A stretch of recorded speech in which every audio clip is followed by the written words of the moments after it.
I am audible? जी अभिषेक जी, आवाज आ रही है आपकी। Thank you.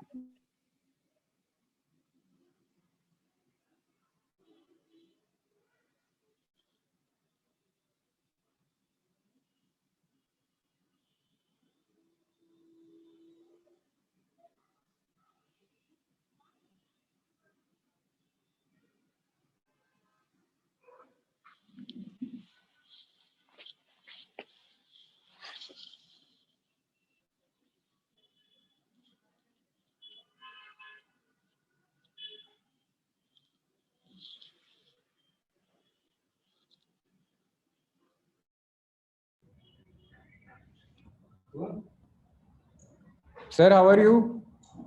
I'm very fine, sir. How is everything? Good, sir, good. Good. Nice.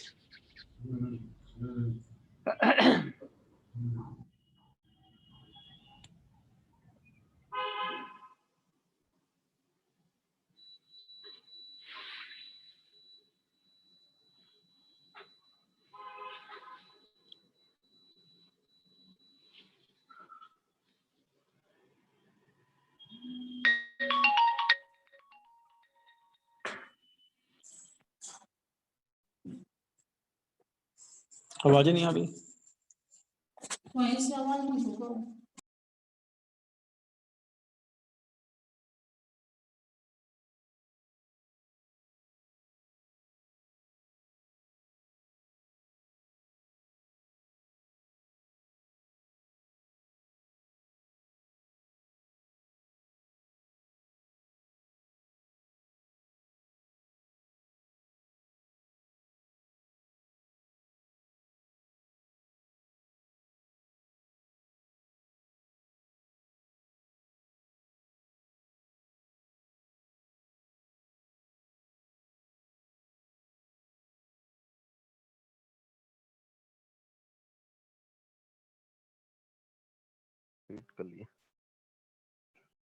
Hello hello.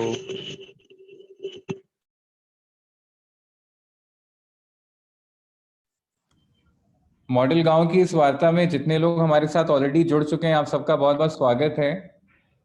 हम बस 2-5 minute और इंतजार करेंगे, कुछ और लोग हमारे साथ जुड़ रहे हैं।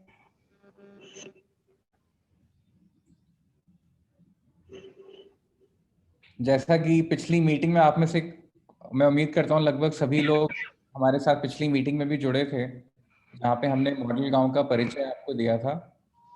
और आज हम कुछ नई जानकारी, कुछ नई बातें लेकर आए हैं आपके बीच, और हमारी कोशिश यही रहेगी कि निरंतर हम हर मीटिंग में कुछ ना कुछ एक ऐसा लेकर आएं जो जानकारी या ज्ञान आपके काम आए, आपके बिजनेस को बढ़ाने में, चलाने में मदद करे आपको। और इसी संदर्भ में हमारी कोशिश है कि हम एफपीओ रिलेटेड जितनी भी फील्ड्स हैं, उनके एक्सपर्ट्स को हम आपसे मिलवाते रहें, आपसे बात करवाते रहें, ताकि ऐसा ना हो कि हम केवल एक ही पहलू पे हम ज़्यादा फोकस करें और बाकी के पहलू छूट जाएं। और इसी संदर्भ में हमारा अब प्रयास है कि हम जो सरकार की स्कीम्स हैं एफपीओस के लिए, एफपीसीस के लिए, जो आपके लिए लाभदायक हो सकती हैं, हम उन स्कीम्स की जो डिटेल्स हैं वो आपसे शेयर करें। हमारे साथ इस कार्यक्रम को आगे बढ़ाने के लिए हमारे साथी और हमारे एक्सपर्ट अभिषेक अग्रवाल जी जुड़ चुके हैं। अभिषेक अग्रवाल जी इसरा के नाम से एक इनिशिएटिव चला रहे हैं। इनका अपना एक पोर्टल है, अपना एक मोबाइल ऐप है, जिसके बारे में अभी ये आपको परिचय भी देंगे और विस्तार से बताएंगे। अभिषेक अग्रवाल जी का जो ये इनिशिएटिव है, इसका उद्देश्य है कि कैसे ज़्यादा से ज़्यादा लोगों तक आसान से आसान भाषा में जो भी गवर्नमेंट की स्कीम्स होती हैं, चाहे वो किसी भी सेक्टर की हों, वो आम लोगों तक पहुंचाएं, उन लोगों तक पहुंचाएं जिसका ज्ञान उन लोगों के लिए। तो मुझे बहुत खुशी है कि अभिषेक अग्रवाल जी आज हमारे साथ इनकी काफ़ी अच्छी नॉलेज है और गवर्नमेंट स्कीम्स को लेके खासा ये अवेयर रहते हैं। इनकी टीम बहुत ही डेलिकेटली काम करती रहती है, अपने आप को अपडेटेड रखती है। तो और ये मॉडल गांव की एक सिस्टर संस्था के रूप में ही है इसरा। तो ये हमारे लिए बहुत खुशी की बात है कि आज हम इसरा के साथ अभिषेक अग्रवाल जी के साथ जुड़ रहे हैं। और चाहे इसरा हो चाहे मॉडल गांव हो, हमारा उद्देश्य यही है कि हम कैसे गांव में डेवलपमेंट के हर इंडिकेटर पे, हर फैक्टर पे अपने अपने रूप में हम सहायता कर सकें। तो चाहे वो एफपीओ के माध्यम से हो, चाहे सरकारी स्कीमों के बारे में जानकारी देने के माध्यम से हो, चाहे बाकी जो डेवलपमेंट इंडिकेटर्स हैं, चाहे वो विलेज मैनिफेस्टो को लोगों तक पहुंचाने की बात हो, चाहे आपके कम्युनिटी में, समुदाय में चेंज मेकर्स बनाने की बात हो, तो इन सभी विषयों पे हम आपसे बराबर चर्चा करते रहें और सही जानकारी आप तक पहुंचाएं। नॉलेज इज पावर, अगर सही जानकारी रहेगी तो आधी जंग वहीं पे हमने जीत ली है। मैं आप सबसे आग्रह करूंगा कि हमारे प्रेसिडेंट मिस्टर मुनीत सर का भी स्वागत करें। सर आज हमारे साथ जुड़े हैं। स्वागत तो हम सबका करेंगे, है सब लोग हमारा स्वागत थोड़ी करेंगे। और जी। जैसा कि मैंने बताया कि मैं पिछली मीटिंग्स में भी मैंने आपको सबको बताया, मुनीत सर के नेतृत्व में मॉडल गांव प्रोजेक्ट चल रहा है। और सर आप 2 लाइन अगर प्लीज बोल दें, उसके बाद फिर हम अभिषेक जी के साथ जी शुरुआत। जी जी जी जी। सभी लोगों का बहुत बहुत स्वागत इस बैठक में आज की। अभिषेक अग्रवाल जी आज के मुख्य वक्ता हैं, उनका बहुत बहुत स्वागत। मैं शायद अपना परिचय आप लोगों को पहले नहीं दे पाया हूँगा, बिकॉज मैं जुड़ नहीं पाया था शायद। तो मेरा नाम है मुनीश और मैं नाबार्ड से रिटायर्ड चीफ जनरल मैनेजर हूँ और मॉडल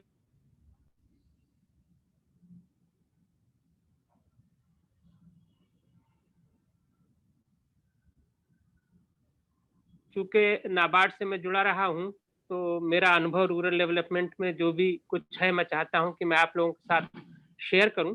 और अगर इससे कुछ लाभ गांव के लोगों को रूरल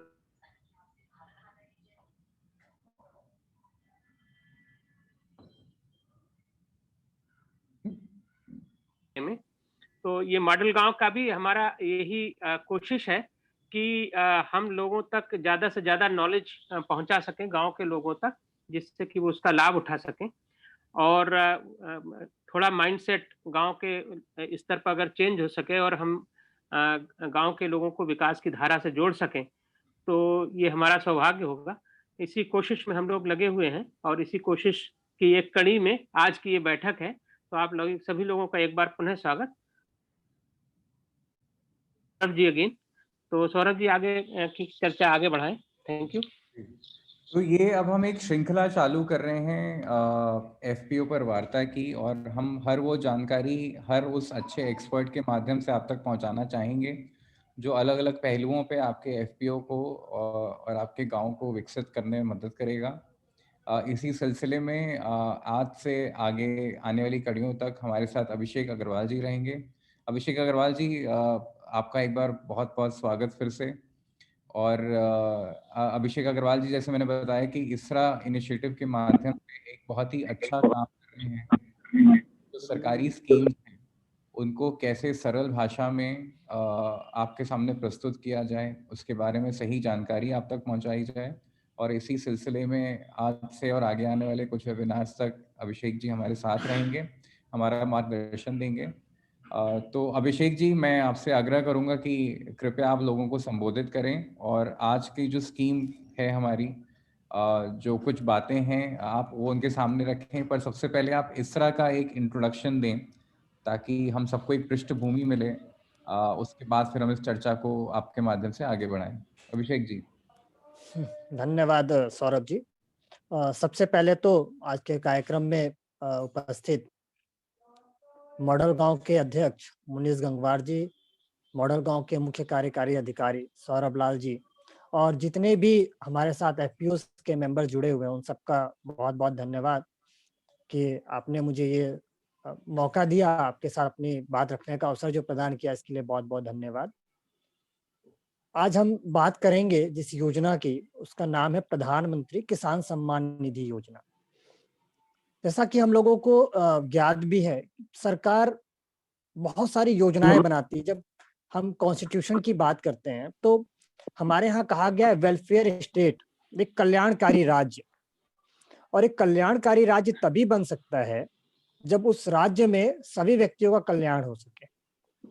उसी को ध्यान में रखते हुए सरकार बहुत सारी योजनाएं बनाती है। जैसा कि आप सभी को ज्ञात है कि सरकार, चाहे वो चिकित्सा के क्षेत्र में हो, स्वास्थ्य के क्षेत्र में हो, आजीविका के क्षेत्र में हो, विभिन्न क्षेत्रों में सरकार के द्वारा अनेकों योजनाएं चलाई जा रही हैं। जो चुनौती है, वो चुनौती सबसे बड़ी ये है कि सरकार की योजनाएं तो बहुत सारी हैं, सरकार प्रयास भी कर रही है कि लोगों को इसका ज्यादा से ज्यादा लाभ मिल सके, लोग ज्यादा से ज्यादा जुड़ सके योजनाओं से, किंतु कहीं ना कहीं जो चुनौती है वो ये है कि वो जानकारी उपलब्ध नहीं हो पा रही आम व्यक्ति तक, आम नागरिक तक, जिसकी आवश्यकता है। और जो जानकारी है वो क्या है, वो इंग्लिश लैंग्वेज में है। बहुत सारी वेबसाइट ऐसी है जहां पर वो जानकारी बहुत एक जगह पे किनारे पर चीजें हैं, मतलब पब्लिक तक वो नहीं पहुंच पा रही। तो अब इन चीजों को कैसे दूर किया जा सके, कैसे लोगों तक अवेयर किया जा सके। आपको बताना चाहूंगा कि पंडित दीनदयाल उपाध्याय जी की एक विचारधारा है, अंत्योदय की विचारधारा। अंत्योदय का अर्थ होता है अंतिम व्यक्ति का जब तक उत्थान नहीं हो सकता तब तक समाज का विकास नहीं हो सकता, राष्ट्र का विकास नहीं हो सकता। इसी विचारधारा को केंद्र बिंदु में रखते हुए इसरा नामक संस्था का गठन किया गया, जिसका उद्देश्य है कि देश के प्रत्येक नागरिक तक हम पहुंच सुनिश्चित करें और उनको सिंपल, साधारण भाषा में जानकारियों प्रदान करें योजनाओं के संदर्भ। जैसा कि आपको सौरभ जी ने बताया कि हमारी एक संस्था है इसरा, institute of social responsibility and accountability. तो हम लोगों ने इस संस्था के गठन का जो उद्देश्य था वो ये देखा, क्योंकि हमारा काफी समय जो है वो गवर्नेंस के साथ रहा है। मैंने गवर्नेंस में काफी काम किया है, स्कीम्स को बहुत नजदीक से देखा है, और मैं गुड गवर्नेंस टीम का एक आईटी भी देखता था, और पूरी रिपोर्ट जितनी भी स्टेट की आती थी वो भी मेरे पास दायित्व था। अभी भी मैं बहुत सारी गवर्नमेंट की स्कीम्स को लेकर जो भी अपडेट्स आती हैं वो कंटिन्यू देखते हैं।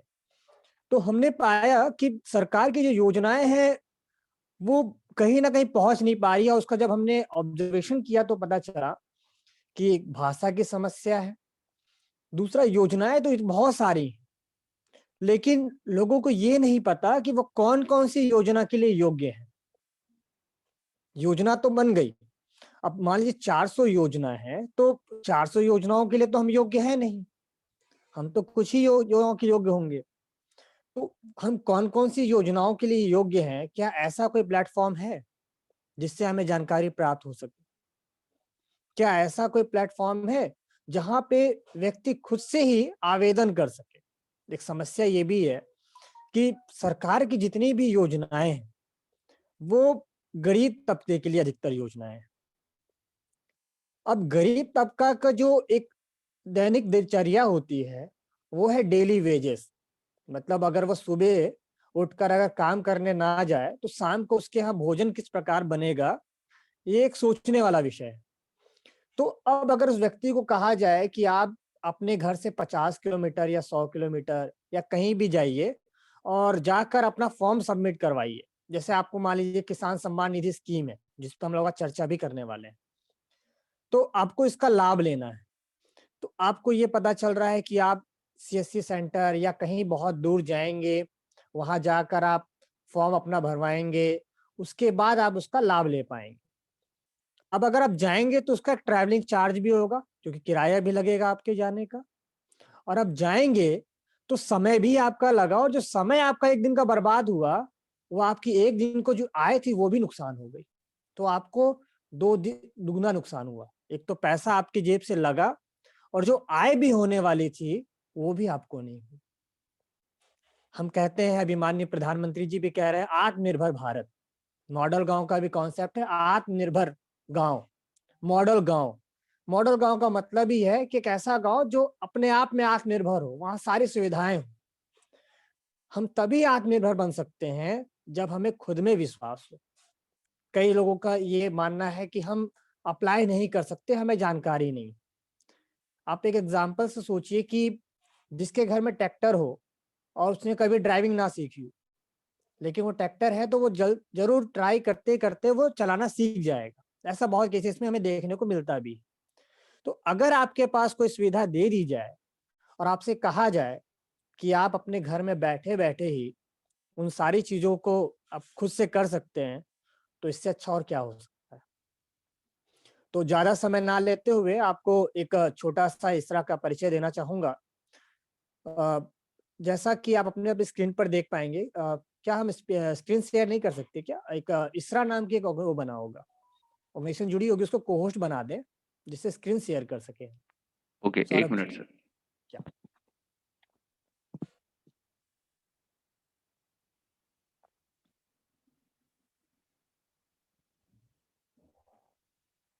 Thank you.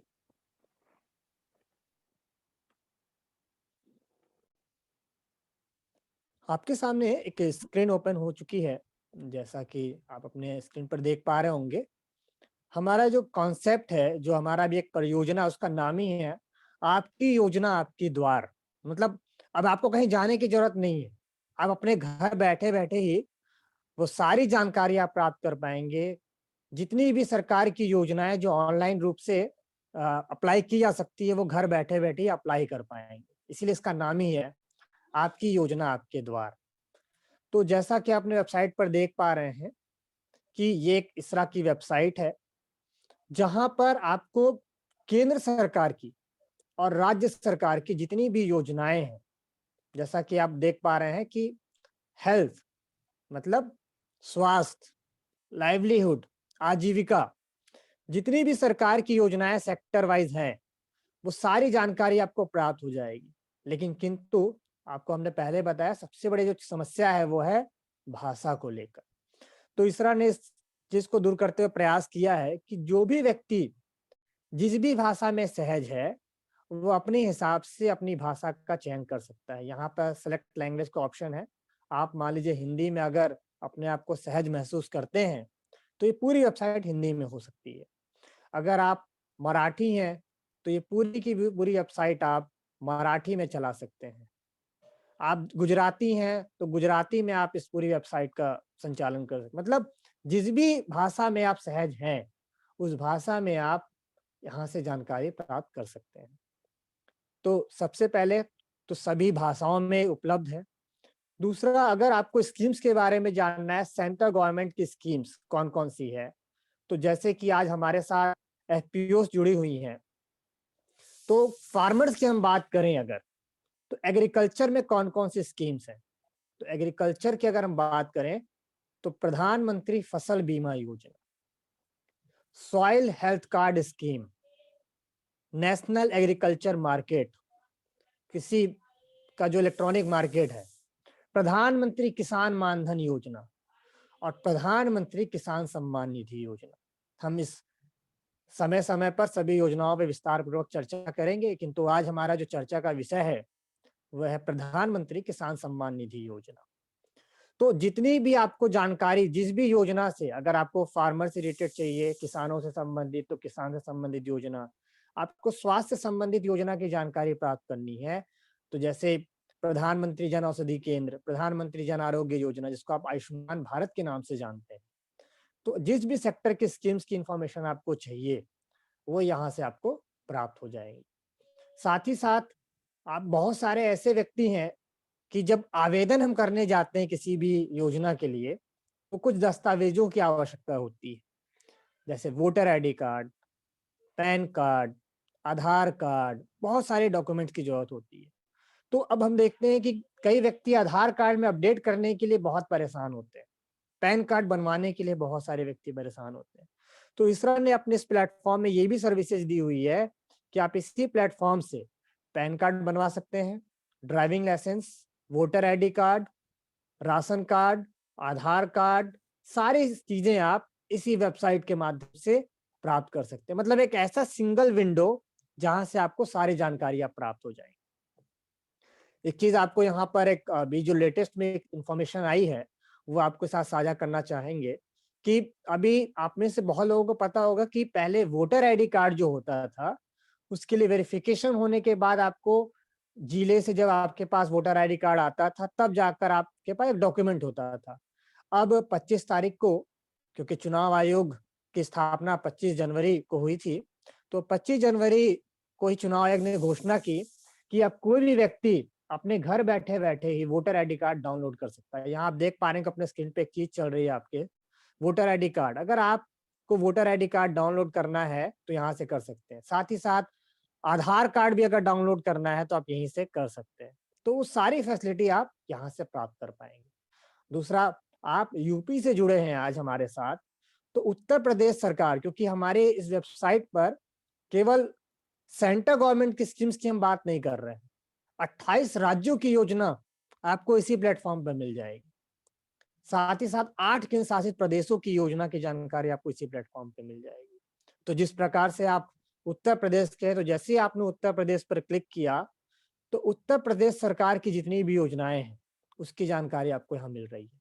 प्रधानमंत्री यूपी वीडो पेंशन, झटपट बिजली कनेक्शन, मुख्यमंत्री कन्या सुमंगला योजना, उत्तर प्रदेश सरकार की भी जितनी योजनाएं हैं, लेबर कार्ड, जैसे बहुत सारे व्यक्तियों को लेबर कार्ड में प्रॉब्लम्स होती है, और अभी तो उत्तर प्रदेश गवर्नमेंट ने एक अच्छी फैसिलिटी दे दी है कि अगर 31 मार्च से पहले कोई भी व्यक्ति लेबर कार्ड के लिए अप्लाई करता है तो उसे 1 रुपए भी देने की आवश्यकता नहीं है, फ्री ऑफ कॉस्ट है। लेबर कार्ड आप फ्री में बना सकते हैं। पहले वो चार्ज 20 रुपए का हुआ करता था, लेकिन अभी वो 31 मार्च तक के लिए फ्री कर दिया गया है। तो सारी चीजें आप इसी वेबसाइट के माध्यम से प्राप्त कर पाएंगे, और इसी वेबसाइट के माध्यम से आप आवेदन भी कर पाएंगे। किस प्रकार कर पाएंगे आवेदन? तो जब आप रजिस्टर्ड करेंगे इसरा पर, तो आपके पास एक आईडी पासवर्ड आएगा, और उसके बाद जैसे कुछ आईडी पासवर्ड, जैसे हमारे पास एक आईडी पासवर्ड है, जैसे ही हमने इसे रजिस्टर्ड किया, लॉगिन पे गए, तो हमारे सामने खुल के आ गया कि अभिषेक जी कुल 22 स्कीम्स के लिए अवेलेबल है, मतलब एलिजिबल है। कहने का तात्पर्य यह है कि ये वेबसाइट एक ऐसी वेबसाइट है जहां पर आपको सभी स्कीम्स की नहीं, जितनी स्कीम्स के लिए आप एलिजिबल हैं वो आपको एक निकाल के दे देगा कि हाँ आप इतनी स्कीम्स के लिए एलिजिबल है, इतने के लिए आप आवेदन कर सकते हैं। तो हमने क्योंकि फार्मर के रूप में अपने आप को रजिस्टर्ड किया है, तो जैसा कि आप देख पा रहे हैं, प्रधानमंत्री फसल बीमा योजना, soil health card scheme, national agriculture market, Atal pension योजना, सारी स्कीम्स और जितने भी डॉक्यूमेंट हैं जैसे पैन कार्ड, ड्राइविंग लाइसेंस, ये सब हम कर सकते हैं। अब मान लीजिए प्रधानमंत्री फसल बीमा योजना की हमें जानकारी चाहिए, तो जैसे ही व्यू एंड अप्लाई पर हम क्लिक करेंगे तो ये पूरी जानकारी मिल जाएगी। ये योजना क्या है, इसके लिए कौन कौन से दस्तावेज लगेंगे, और इसको कैसे अप्लाई करेंगे। तो ऑनलाइन अप्लाई कर सकते हैं। जैसे ही आप इस लिंक पर क्लिक करेंगे आप सीधे उस फॉर्म तक पहुंच जाएंगे जहां से आप आवेदन कर सकते हैं। ये आप देख पा रहे हैं प्रधानमंत्री फसल बीमा योजना का खुल चुका है, और आप यहाँ से अपना मोबाइल नंबर वगैरह डालकर अपने आप को रजिस्टर्ड कर सकते हैं। तो ऐसी वेबसाइट जहां से आप सभी चीजें स्वयं से अप्लाई कर सके, स्वयं से आत्मनिर्भर बन सके। ये तो एक छोटा सा संक्षिप्त सा परिचय था इसरा के संदर्भ में, और इसका ज्यादा बेहतर तरीके से उपयोग कर सकते हैं अगर अपने प्ले स्टोर पर जाकर आप इसरा इंडिया अगर आप सर्च करेंगे तो आपको वहां पे इसरा की एक ऐप दिख जाएगी, जिससे आप आसानी पूर्वक उसका उपयोग कर सकेंगे। हम बात करने वाले हैं आज जिस विषय पर, उसका नाम है प्रधानमंत्री फसल बीमा योजना। प्रधानमंत्री फसल बीमा योजना की अगर हम बात करें तो हमें ये जानने की आवश्यकता है कि प्रधानमंत्री फसल बीमा योजना, प्रधानमंत्री किसान सम्मान निधि योजना हम बात करेंगे आज। प्रधानमंत्री किसान सम्मान निधि योजना क्यों लाई गई, इसका उद्देश्य क्या है, क्योंकि किसी भी चीज को जानने से पूर्व उसके बैकग्राउंड को जानना आवश्यक। तो जैसा कि आप सभी को पता है कि पहले हमारे यहाँ जो पूरी एग्रीकल्चर व्यवस्था है वो कहीं ना कहीं यहाँ की भौगोलिक पर्यावरण दृष्टि पर निर्भर है कि कभी सूखा पड़ गया, कभी बारिश ज्यादा हो गई, कभी और भी कोई आपदा आ गई, तो कहीं ना कहीं बहुत सारी समस्याएं उत्पन्न हो जाती है। किसानों को सहायता देने की आवश्यकता होती थी। और आपको ये पता है, आपको भी पता है, हमें भी पता है, क्योंकि हम दिल्ली में हैं, तो हमने एक चीज ऑब्जर्व की है कि बैंक हमें लोन देने के लिए प्रतिदिन कॉल करेंगे, सर लोन ले लीजिए, लोन ले लीजिए। लेकिन मुझे नहीं लगता कि छोटे किसान भाइयों को कभी वो फोन करके कहते हो कि सर हमारी ये अभी एक ऑफर आया हुआ है, आप लोन ले लीजिए। शायद ही आपको ऐसा सुनने को मिलता हो गांव के किसी व्यक्ति का फोन करके बैंक कहते हो कि लोन ले लीजिए। शहर में है, हमारी सैलरी अकाउंट है, सैलरी आती है, तो हमें उन्हें पता है कि इन्हें देंगे तो ठीक है। तो समस्याएं बहुत सारी हैं। अब क्या है, सरकार जब कोई व्यक्ति बैंक में लोन लेने जाता है, सब आप जैसे कि सबको पता है प्रायोरिटी सेक्टर लैंडिंग पीएसएल होता है कि आपका लोनेबल अमाउंट, एक एनडीटीएल में एक टर्म है हमारे यहाँ बैंकिंग टर्म, कि लोनेबल अमाउंट का 40% एग्रीकल्चर, आपका जो स्मॉल इंडस्ट्रीज है उनको आपको लोन देना है। इसको बोलते हैं प्रायोरिटी सेक्टर लैंडिंग। तो अब क्या है कि बैंक ने लोन दे दिया, समस्या क्या है कि सूखा पड़ गया, बाढ़ आ गई, तो बैंक का लोन कैसे वापस करेंगे? और आपको पता है कि बैंक, अगर आपने लोन वापस नहीं किया तो बैंक किस तरह से आपके पीछे हाथ धो के पड़ेगी, और आप फिर आपसे कैसे वो लोन की डिमांड करेगी, कैसे रिकवरी करेगी, आपको पता है वो सारी चीजें। सरकार हर बार क्या होता था कि कर्ज माफी एक लेकर आ जाती थी, कर्ज माफ कर देंगे, कर्ज माफ कर देंगे। इससे क्या होता था, दोहरा नुकसान होता था। कैसे? क्योंकि वास्तविकता में जिन्हें कर्ज माफी की आवश्यकता है उनका कर्ज माफ नहीं हो पाता था, और दूसरा कि कर्ज माफी जब सबको ये पता चल चुका था कि अब चुनाव आने वाले हैं, तो जिसके पास वापस लोन देने का अमाउंट होता भी था, जो अपना लोन चुका सकते थे वो भी नहीं चुकाते थे, क्योंकि उन्हें लगता था चुनाव आने वाले हैं, सभी पार्टियां ऐसे चुनाव वादा बनाएंगे और कर्ज तो माफ हो ही जाना है।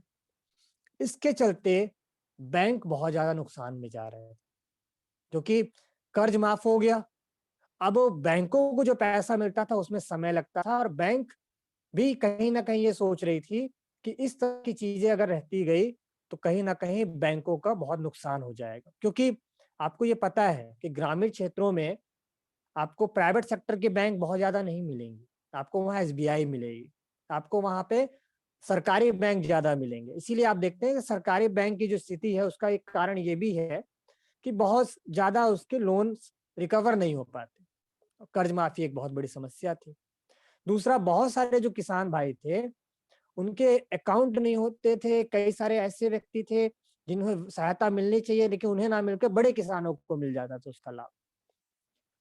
अब इसकी पहचान कैसे हो? अगर माफी करना है तो हम एक तो चयन की प्रक्रिया बहुत सुलभ करें, और आप ये ना कहें कि किसी दूसरे अकाउंट में भेज रहे हैं, आप उसके पास जाएंगे, आप उससे कहेंगे कि हमें पैसा दे दो, तो वो बोल रहा है कि आपका पैसा हम तब देंगे जब हमें आप कुछ खर्चा पानी देंगे, हमारे लिए कुछ आप करेंगे। तो सीधे क्यों ना एक ऐसा सिस्टम बनाया जाए कि व्यक्ति के अकाउंट में ही वो सारी चीजें पहुंच जाए, पैसा जो देना है वो सीधे उसके अकाउंट में पहुंच जाए। और कहते हैं कि जब किसी व्यक्ति के पास बैंक अकाउंट होगा तो उसके अंदर बचत की भावना भी होगी, क्योंकि उसे ये लगेगा कि चलो कम से कम जो पैसा है अगर हम उसे बैंक में रखेंगे तो कम से कम हमारे पास कुछ पैसे बच पाएंगे। इसी सब चीजों को ध्यान में रखते हुए हमने सरकार ने क्या किया, किसान सम्मान निधि योजना नामक एक स्कीम प्रारंभ की। इसके काफी फायदे भी नजर आए, कुछ इसकी कमियां भी नजर आई, जिसको सरकार लगातार दूर करने का प्रयास भी कर रही है। किसान सम्मान निधि जो योजना है वो अलग अलग तरह से हम इसको देखते हैं। जैसे आप उत्तर प्रदेश के निवासी हैं तो आपको प्रति वर्ष 6,000 रुपए की सहायता उपलब्ध कराई जाएगी, जो कि केंद्र सरकार के द्वारा पूरी तरह फंडेड होती है। ये पूरी सहायता राशि केंद्र सरकार प्रदान करती है। उसी तरह से अगर आप मध्य प्रदेश की हम बात करें तो मध्य प्रदेश में ये राशि 10,000 रुपए है।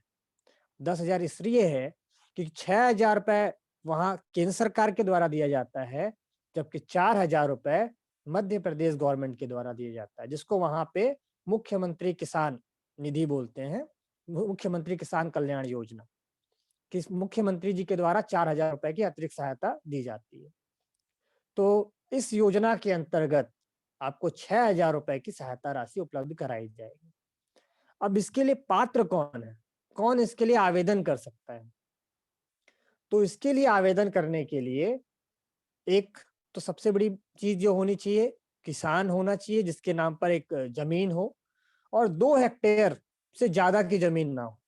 अगर उससे ज्यादा जमीन है तो इसका लाभ नहीं मिलेगा, क्योंकि इसमें साफ तौर से उल्लेखित है कि छोटे किसानों को इसकी मदद उपलब्ध करानी है, बड़े किसानों को नहीं, क्योंकि मदद उसे करनी है जिसके पास वो क्षमता नहीं है, उसे सक्षम बनाने के लिए मदद करनी है। जो पहले से सक्षम है उसे क्या मदद करना। तो इसीलिए छोटे किसानों के लिए ये योजना है। अब सबसे बड़ी चीज है कि योजना है, बहुत से किसान इसके लिए एलिजिबल भी हैं, लेकिन बहुत से किसान भाइयों को ये पता ही नहीं है कि उन्हें इसको अप्लाई करके इसका लाभ लेना चाहिए। अब आपको जो मैं अब बात बताने वाला हूं, आपको ये करना है कि सबसे पहले आपको जाकर स्वयं इस योजना के लिए आवेदन करना है। अगर आप पहले से आवेदन कर चुके हैं तब तो आपको अगर राशि मिलती होगी तो अच्छी बात है। अगर आपको राशि नहीं मिल रही है, आपको इस संदर्भ में जानकारी नहीं है, तो आप इसका कैसे लाभ ले सकते हैं, ये जानना अति आवश्यक है। मित्रों, क्योंकि हम लगातार जुड़े हुए हैं, हमें ये पता है कि जो ये वेबसाइट है वो अभी 2-3 दिनों के लिए मेंटेनेंस के लिए बंद की गई है। एक बार हम चाहेंगे कि आपको वो चीजें जरूर दिखाएं। तो जैसा हमने बताया कि जिस भी योजना के लिए आपको आवेदन करना है, जैसे हमने कहा प्रधानमंत्री किसान सम्मान निधि योजना, तो जैसे हम किसान सम्मान निधि योजना पर क्लिक करेंगे तो ये सारी स्कीम्स आ गई कि ये स्कीम है, इसमें क्या क्या डॉक्यूमेंट चाहिए। तो आईडी प्रूफ चाहिए, बैंक अकाउंट डिटेल चाहिए, मोबाइल नंबर, आधार कार्ड आपका होना जरूरी है अगर आप इस योजना का लाभ लेना चाहते हैं। साथ ही साथ खसरा जो होता है, खसरा नंबर वगैरह भी इसके साथ चाहिए होता है। तो जैसे ही हम इस पर क्लिक करेंगे तो हम सीधे पहुंच जाएंगे प्रधानमंत्री किसान सम्मान निधि योजना की वेबसाइट पर। आप देख पा रहे हैं प्रधानमंत्री किसान सम्मान निधि। आपको करना कुछ नहीं है। अगर आप नए व्यक्ति हैं, नए रूप से आवेदन करना है, तो यहाँ एक ऑप्शन है न्यू फार्मर रजिस्ट्रेशन। जैसे ही आप इस पर क्लिक करेंगे तो आपके सामने एक रजिस्ट्रेशन का फॉर्म खुल जाएगा। आपको यहाँ पर आधार कार्ड रजिस्टर्ड करना है। तो हम आपको साथ साथ में करके दिखाते भी है, जिससे आप इसके लिए आवेदन कर पाए। तो जैसे मान लीजिए हमने एक आवेदन किया, हमें पता है क्योंकि अभी हो नहीं पाएगा, क्योंकि अभी वेबसाइट अंडर डेवलप है, 2 दिनों के लिए इसको बंद किया गया है। अभी कुछ देर के बाद इसे नहीं काम कर पाएगी। अभी आप दिखाते हैं कहाँ पे ये चीजें रुक जाएंगी।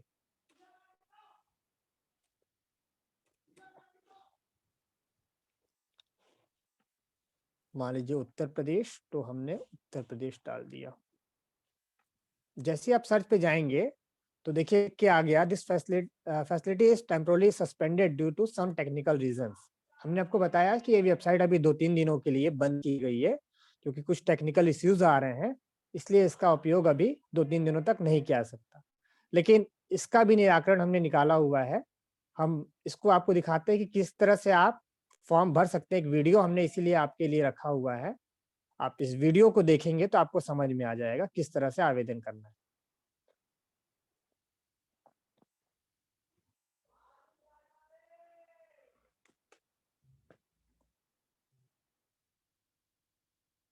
ट्रांसफर किए जाएंगे।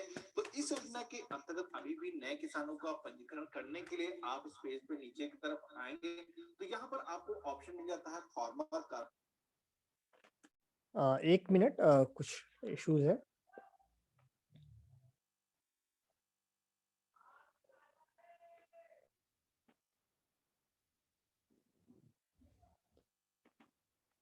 तो अपना आधार नंबर फिल कर देना है। आपको यहाँ पर जो कैप्चर कोड दिखाया गया है इसको सेम आपको यहाँ पर फिल कर देना है। ये जैसा आपको दिखाया गया है, कैपिटल लेटर में है तो कैपिटल में, स्मॉल में है तो स्मॉल में ही टाइप करना है। इसके बाद में आपको दिए गए सर्च के ऑप्शन पे क्लिक कर देना है और यहाँ पर एक पॉपअप मैसेज आपको दिखाई देता है, record not found with given detail. तो आपको इस पॉपअप मैसेज में ओके के ऑप्शन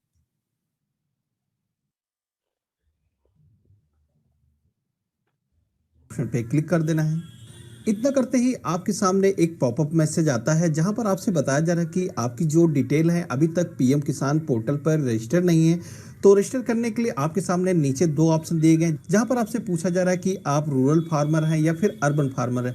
तो अगर आप ग्रामीण क्षेत्र में रहते हैं तो आप रूरल सेलेक्ट कर सकते हैं, और अगर आप शहरी क्षेत्र में रहते हैं तो आप अर्बन के ऑप्शन पे सेलेक्ट कर देना है और आपको यहाँ पर यस के ऑप्शन पे क्लिक कर देना है। तो मैं ग्रामीण क्षेत्र में रहता हूँ तो मैं रूरल के ऑप्शन पे क्लिक कर देता हूँ और यहाँ पर यस के ऑप्शन पे क्लिक कर देता हूँ। क्लिक करते ही आपके सामने पीएम किसान सम्मान निधि योजना का जो रजिस्ट्रेशन फॉर्म है डिस्प्ले हो जाता है। यहाँ पर आपको नीचे की तरफ आ जाना है। सबसे पहले आपको अपना स्टेट का सिलेक्शन कर लेना है और यहाँ पर आपको डिस्ट्रिक्ट को सेलेक्ट कर देना है और यहाँ पर सब डिस्ट्रिक्ट में आपको अपनी तहसील का नेम सेलेक्ट कर देना है और उसके बाद में आपको ब्लॉक की लिस्ट डिस्प्ले हो जाती है। यहाँ पर आपको अपने ब्लॉक का नाम सेलेक्ट कर देना है। इतना करते ही आपके सामने विलेज की लिस्ट डिस्प्ले हो जाती है। आपको यहाँ पर अपने गांव का नाम सेलेक्ट कर लेना है और उसके बाद में आप यहाँ पर नीचे आएंगे तो यहाँ पर आपसे फार्मर नेम मांगा जा रहा है। तो आपको यहाँ पर किसान का नेम जो भी आधार कार्ड पर दर्ज है सेम वैसे ही आपको यहाँ पर फिल कर देना है और उसके बाद में किसान का मेल फीमेल जेंडर आपको सेलेक्ट कर देना है और यहाँ पर कैटेगरी के लिस्ट में आकर के सेलेक्ट कर देना है किस कास्ट से वह बिलोंग करता है। कि लिस्ट में जनरल एसटी एससी की लिस्ट डिस्प्ले हो जाती है तो आपको इनमें से सिलेक्शन कर लेना है। अगर लिस्ट में आपको नहीं मिलता तो यहाँ पर फर्स्ट ऑप्शन अदर के ऑप्शन पे क्लिक कर सकते हैं और उसके बाद में आपके सामने फार्मर टाइप का ऑप्शन आता है। यहाँ पर आपको 2 ऑप्शन दिए गए हैं जिसमें आपसे पूछा जा रहा है कि आप स्मॉल कैटेगरी में आते हैं यानी कि 1 से 2 हेक्टेयर के बीच में आपके पास ज़मीन है या फिर इससे ज़्यादा है। तो अगर आपके पास में ज़्यादा है तो आप अदर के ऑप्शन पे क्लिक कर सकते हैं और अगर आपके पास में ज़मीन 2 हेक्टेयर तक ही है तो आप यहाँ पर 1 और 2 का ऑप्शन है, इस पर क्लिक कर देना है और यहाँ पर आइडेंटिटी टाइप आधार कार्ड या ऑटोमेटिक ही सेलेक्ट है, इसको आपको नहीं छेड़ना है। और नीचे यहाँ पर आपको बैंकिंग डिटेल को फिल करने का ऑप्शन ग्लो हो जाता है। यहाँ पर आपको सबसे पहले अपने बैंक का IFSC कोड टाइप कर देना है जो कि आपको अपने पासबुक पर मिल जाता है। तो यहाँ पर आपको अपना IFSC टाइप कर देना है और उसके बाद में आपको बैंक नेम के ऑप्शन पे क्लिक करना है।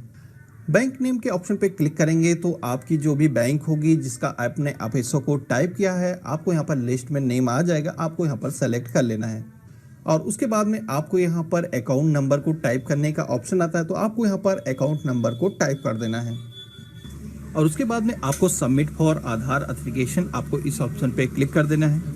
तो यहाँ पर आप देखेंगे रेड कलर का एक मैसेज आ चुका है जहाँ पर हमारा ऑथेंटिकेशन नहीं हो पाया है। तो हमें क्या करना है, अपने नेम की जो स्पेलिंग हमने टाइप की है इसको आपको वेरीफाई करना है। हो सकता है इसमें आपसे टाइपिंग में कोई भी मिस्टेक हो गई हो। डिटेल को वेरीफाई करने के बाद में आपको सबमिट फॉर आधार ऑथेंटिकेशन इस ऑप्शन पे क्लिक कर देना है। क्लिक करते ही आप देखेंगे यहाँ पर मैसेज आ चुका है यस आधार ऑथेंटिकेशन सक्सेसफुल, यानी कि आपका जो आधार कार्ड है यहाँ पर डिटेल वेरीफाई की जा चुकी है। अब आप आगे बढ़ सकते हैं और उसके बाद में आपको नीचे की तरफ आ जाना है। यहाँ पर किसान का मोबाइल नंबर टाइप कर देना है और यहाँ पर किसान की डेट ऑफ बर्थ को टाइप कर देना है और यहाँ पर किसान के फादर का नाम टाइप कर देना है। इतना डिटेल फिल करने के बाद में आपके सामने यहाँ पर लैंड रिकॉर्ड को फिल करने का ऑप्शन आता है। तो यहाँ पर आपके पास में जितनी भी ज़मीन मौजूद है यहाँ पर दिए गए नीचे ऑप्शन में आपको टाइप करना है। टाइप करने के लिए आपको यहाँ पर ऐड के ऑप्शन पे क्लिक करना है तो न्यू कॉलम यहाँ पर आपको दिखाई दे जाएगा। उससे पहले आपको वेरीफाई करना है आपकी जो लैंड है वो सिंगल है या फिर जॉइंट है। अगर आपकी जो ज़मीन है वह परिवार के अन्य सदस्यों के भी नाम पर है तो आप यहाँ पर जॉइंट के ऑप्शन पे क्लिक कर सकते हैं और अगर आप उस घाटा के अकेले ही ऑनर हैं तो आप यहाँ पर सिंगल के ऑप्शन पे क्लिक कर सकते हैं। तो यहाँ पर लैंड रिकॉर्ड को फिल करने के लिए आपको सबसे पहले अपने खतौनी की डिटेल देखनी होगी। खतौनी अगर आपके पास में मौजूद है तो सो बेटर है, अगर आपके पास में मौजूद नहीं है तो उसकी भी डिटेल आप नेट से निकाल सकते हैं। खतौनी की डिटेल को निकालने के लिए आपको सबसे पहले भूलेख को टाइप करना है। भूलेख जैसे ही टाइप करेंगे तो भूलेख.gov.in करके ऑप्शन आएगा, आपको इस पर क्लिक कर देना है और यहाँ पर आपको खतौनी की नकल देखें इस ऑप्शन पे क्लिक कर देना है और यहाँ पर आपको जो कैप्चर कोड शो कर रहा है उसको सेम वैसे ही टाइप कर देना है और यहाँ पर आपको सबमिट के ऑप्शन पे क्लिक कर देना है और उसके बाद में आपको जनपद का सिलेक्शन कर लेना है और उसके बाद में तहसील का नेम यहाँ पर सेलेक्ट कर देना है। इतना करते ही आपके सामने ग्राम की लिस्ट डिस्प्ले हो जाती है। आपको यहाँ पर अपने गाँव का नाम सेलेक्ट कर देना है।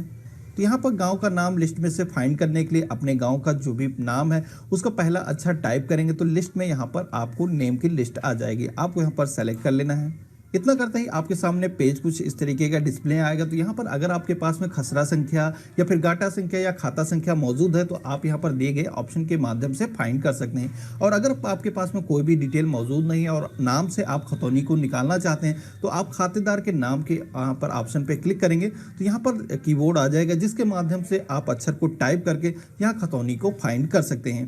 तो यहाँ पर हमारे पास में गाटा संख्या मौजूद है तो हम यहाँ पर फर्स्ट ऑप्शन पे क्लिक कर देते हैं और यहाँ पर हमें अपने गाटा संख्या का नंबर टाइप कर देना है और खोजे के ऑप्शन पे क्लिक कर देना है। खोजे के ऑप्शन पे क्लिक करेंगे तो यहाँ पर जो भी रिकॉर्ड मौजूद होंगे लिस्ट आ जाएगी। तो आपको इस ऑप्शन पे क्लिक कर देना और यहाँ पर आपके सामने ग्रीन कलर का एक बटन आ चुका है, उद्धरण देखें, आपको इस ऑप्शन पे क्लिक कर देना है और यहाँ पर जो कैप्चर कोड शो कर रहा है उसको वैसे ही टाइप कर देना है और यहाँ पर आपको कंटिन्यू के ऑप्शन पे क्लिक कर देना है। अब आप यहाँ पर देखेंगे यह जो खतौनी है परिवार के कई सदस्यों के नाम पर है, तो अगर आप इसमें हिस्सेदार हैं तो आप यहाँ पर ज्वाइंट अकाउंट जो यहाँ पर ऑप्शन आपको दिखाई दिया था, आप यहाँ पर ज्वाइंट के ऑप्शन पे क्लिक करेंगे और यहाँ पर आपके खाता में जो भी डिटेल आपको दिखाई दे रही, जो गाटा के आप ऑनर हैं, आपको यहाँ पर टाइप कर देना है। तो सबसे पहले आपसे खाता नंबर मांगा जा रहा है, तो यहाँ पर आप खाता संख्या देखेंगे 00181, तो आपको यहाँ पर आकर के टाइप कर देना है और यहाँ पर आपको खसरा नंबर टाइप कर देना है जो कि आपको यहाँ पर खतौनी पर मिल जाता है। उसके बाद में जो भी एरिया आपका है आपको यहाँ पर एरिया भी मिल जाता है। तो आपको यहाँ पर जैसे देखेंगे 01520, तो आपको सेम वैसे ही वहाँ पर टाइप कर देना है और यहाँ पर आपको दिए गए ऐड के ऑप्शन पे क्लिक कर देना है। इसी तरीके से अगर आपके पास में और भी गाटा हैं जिनके आप मालिक हैं तो आप यहाँ पर उस गाटा की डिटेल को टाइप कर सकते हैं। उसके बाद में ऐड के ऑप्शन पे क्लिक कर देना है और इनकेस अगर आपसे कोई भी मिस्टेक हो जाती है डेटा को फिल करते समय तो यहाँ पर डिलीट का ऑप्शन भी मिलता है, तो आप यहाँ पर डिलीट कर सकते हैं। तो यहाँ पर सभी डिटेल को फिल करने के बाद में आपको एक बार पूरे पेज को वेरीफाई कर लेना है। जो भी आपने डिटेल को फिल किया वह बिल्कुल ही सही है तो आपको नीचे की तरफ आ जाना है और यहाँ पर सेल्फ डिक्लेरेशन का एक ऑप्शन मिलता है, तो आपको इस ऑप्शन पर क्लिक कर देना है और उसके बाद में आपको दिए गए सेव के ऑप्शन पर क्लिक कर देना है। सेव के ऑप्शन पर क्लिक करते ही आपको थोड़ा सा वेट करना है। इतना करते ही आपके सामने कुछ इस तरीके का मैसेज आएगा जहां पर लिखा हुआ है कि पीएम किसान सम्मान निधि योजना में जो रजिस्ट्रेशन फॉर्म आपने दिया है वह सफलतापूर्वक रजिस्टर हो चुका है और आपका जो फॉर्म है वह स्टेट लेवल के जो अधिकारी हैं उनके पास में अप्रूवल के लिए भेजा गया है और उनकी तरफ से अप्रूवल होने के बाद में आपको योजना का जो भी लाभ है मिलना स्टार्ट हो जाएगा।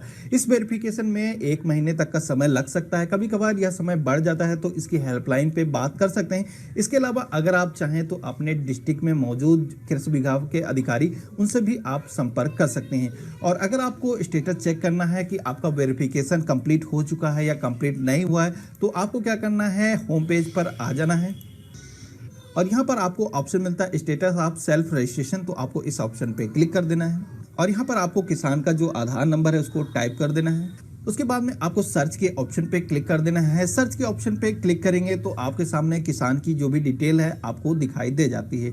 आप यहाँ पर लास्ट में देखेंगे रिमार्क का ऑप्शन दिया गया जहाँ पर अभी मैसेज दे रहा पेंडिंग फॉर स्टेट अप्रूवल, तो यहाँ पर जैसे ही अप्रूवल हो जाएगा तो आपको SMS के माध्यम से भी नोटिफिकेशन आ जाता है।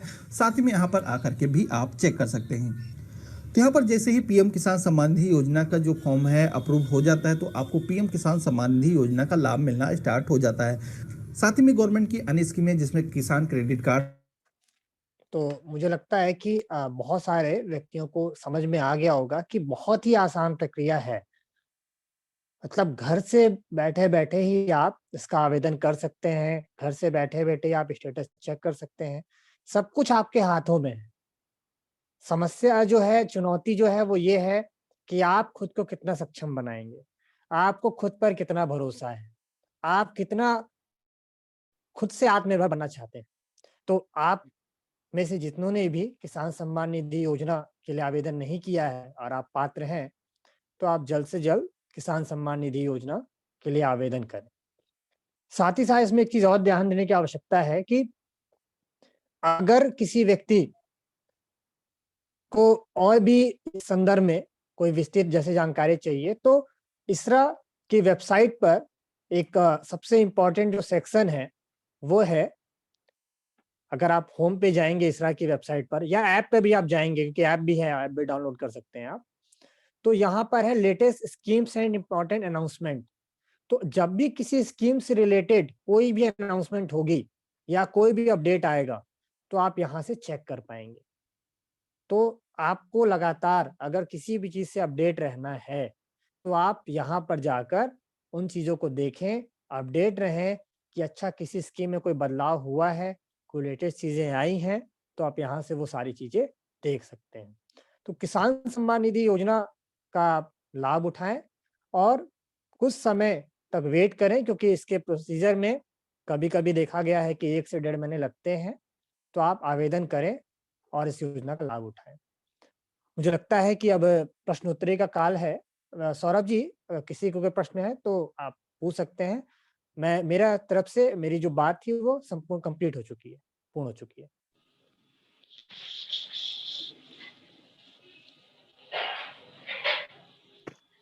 हाँ, किसी को भी कोई क्वेश्चन पूछना हो तो प्लीज वो पूछ सकता है।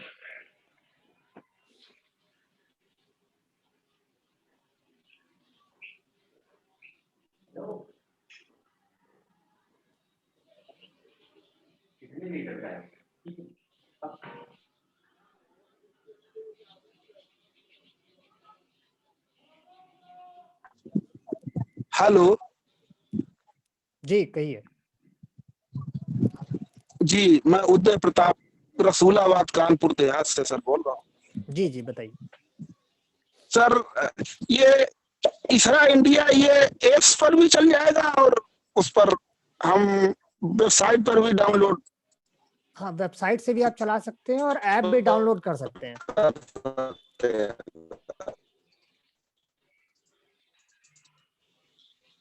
हेलो। ठीक सर। जी। किसी भी प्रकार के कोई भी अगर डाउट है, कोई भी प्रश्न है किसान सम्मान निधि योजना को लेकर, तो अवश्य पूछें। आपके सारे डाउट्स दूर करना हमारा कर्तव्य है। सर जी, मैं श्रवण कुमार गुप्ता। जी सरपंच जी। सरपंच जी अपना प्रश्न पूछें। हेलो जी, आप सरपंच जी अपना प्रश्न पूछें। सर, ये कर रहे थे जी, ये जैसे अपीलों के संबंध में हम जिले में किस व्यक्ति से, मतलब एक होता है ना प्लेटफॉर्म कि किससे हम अपनी योजना या किसी चीज के मतलब कोई दिक्कत हो रही है तो हम किससे अपना शिकायत कर सकते हैं, इसके बारे में कुछ हो रहा है? मतलब अगर आपको किसी योजना के लिए आवेदन किया और उसका लाभ नहीं मिला, इस संदर्भ में या किस संदर्भ में आप बात कर रहे हैं? लाभ के संदर्भ में भी या कोई जानकारी भी लेना है या कोई दिक्कत हमें आ रहा है फील्ड में, तो हम किस अधिकारी से संपर्क करें जो हमारा मतलब समस्या का वो रास्ता निकाले या बतावे या जानकारी दे? देखिए, इस संदर्भ में अभी तक किसी भी तरह का कोई विभाग नहीं है डेवलप बनाया गया है। आपको अगर किसी भी प्रकार की कोई समस्या आए तो टोल फ्री नंबर होते हैं। हर भी जिस भी योजना के लिए आप आवेदन करते हैं, सभी की वेबसाइट्स पर एक आपका टोल फ्री नंबर होता है, आप उनसे संपर्क कर सकते हैं। किंतु कभी-कभी क्या होता है कि उन नंबरों पे भी अगर आपसे बात ना हो पाए, तो आपको अगर किसी और प्रकार की सहायता चाहिए या कोई समस्या आ रही है, तो आप इसरा इंडिया के व्हाट्सएप नंबर पर मैसेज छोड़ दें। जो भी जानकारी इसरा इंडिया का एक व्हाट्सएप नंबर है। जब इसरा की वेबसाइट पर आप जाएंगे तो वहां पे इसरा का एक व्हाट्सएप नंबर मिलेगा आपको, सोशल मीडिया हब। आपको यहाँ दिखाएं अगर हम, तो इसरा के वेबसाइट पर आप जाएंगे तो इसरा का सोशल मीडिया पूरा हब है। तो ये आप नीचे देखेंगे, ये आप देख रहे हैं, ये देखिए व्हाट्सएप नंबर है इसरा का। व्हाट्सएप है, फेसबुक है, टेलीग्राम है। तो जो भी समस्या अगर आपको आ रही हो तो आप यहाँ मैसेज छोड़ दें। हमारी टीम उस समस्या का जो भी निराकरण होगा उससे आपको सूचित कराएगी। चलिए ठीक है सर, ओके, धन्यवाद, बहुत धन्यवाद आपको जी।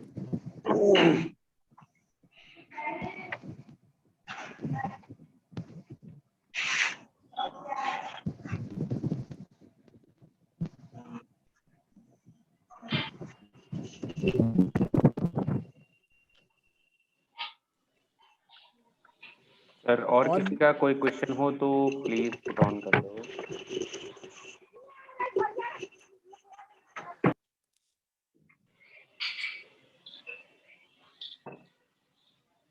हाँ मुनीष सर, मुझे लगता है किसी का कोई क्वेश्चन है नहीं। तो आज हम लोग यहीं क्लोज करेंगे। अब कोई, क्योंकि ज्यादातर काफी कुछ लोगों को जानकारी पहले से ही है और अवशेष अभिषेक जी ने बहुत डिटेल में बता भी दिया है।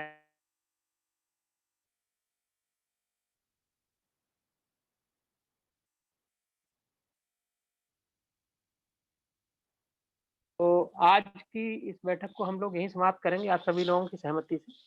अभिषेक जी आपका बहुत बहुत धन्यवाद कि आपने अपना समय निकाला और बहुत डिटेल में आज एक योजना के बारे में बताया। जैसा कि सौरभ जी ने कहा था कि हम भविष्य में भी लगातार विभिन्न योजनाओं के बारे में बताते रहेंगे और अभिषेक जी को भी कष्ट देते रहेंगे। तो आज के लिए बस इतना ही। सभी लोगों का एक बार पुनः धन्यवाद और हम आज की बैठक यहीं समाप्त करते हैं। Thank you.